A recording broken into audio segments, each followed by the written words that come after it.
The next stop on our tour is the Odelli building. In August 2014, Monongahela hosted its Italian sister city, Ono San Pietro.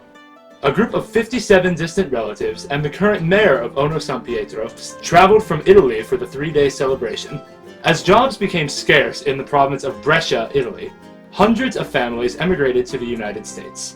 Some of the first immigrants found work in the small, aging riverfront mines around Monongahela City. Brescians continued to come to Monongahela until the 1920s, because it was one of the few places in the world where their dialect could be understood. The Bresciani who came to Monongahela City helped to set off a chain reaction that brought Italians from almost every other part of Italy, boosting the population within and surrounding our very small city that is still 25% Italian-American today.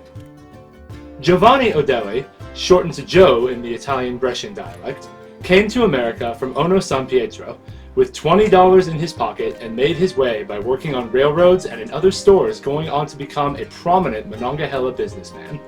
Odelli's began in the Jones Barbershop building at 3rd and West Main about 1910 as a popular fruit market that later became a peanut and candy store. The family rebuilt the building in the 1920s and designed it for mixed use. The ground floor held businesses, while the 2nd and 3rd floors were reserved for doctors' offices and apartments. There is a hidden courtyard at its center. Joe and his son, Joe Jr., operated their store for many years. It was strategically located across the street from the Anton Theater, now a McDonald's parking lot, and was famous well into the 1960s for its roasted peanut machine. While the theater had candy and popcorn as well, the smell of those roasted peanuts was irresistible and drew the customers in.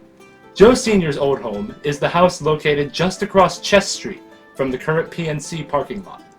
He would position his chair by the large picture window so that he could more easily watch that his employees were at the cash register in the Main Street store.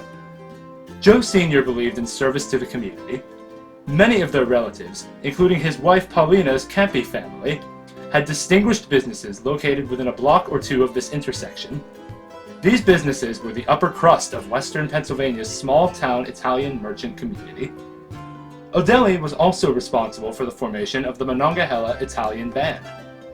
Supported primarily by local merchants or by paid engagements for picnics and other social affairs, as well as for political rallies, these adult bands were made up of railroad workers, coal miners, ditch diggers, mill workers, and general laborers, most of them from the ranks of the large New Wave immigrant population that poured into the United States after the 1880s.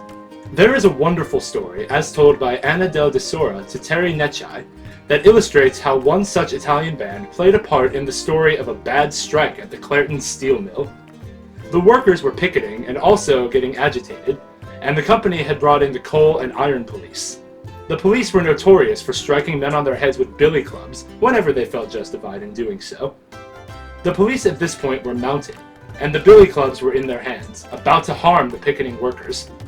Someone among the family members of the striking workers said, "What are we going to do?" Someone else said, "Call in Professor Rotilli, of course." In short order, Rutilio Rotilli arrived with a group of instrumentalists, each wearing one or another of their Italian band shirts. They struck up the national anthem. The police put down their billy clubs so that they could put their hands across their hearts. The workers put down their signs and did the same.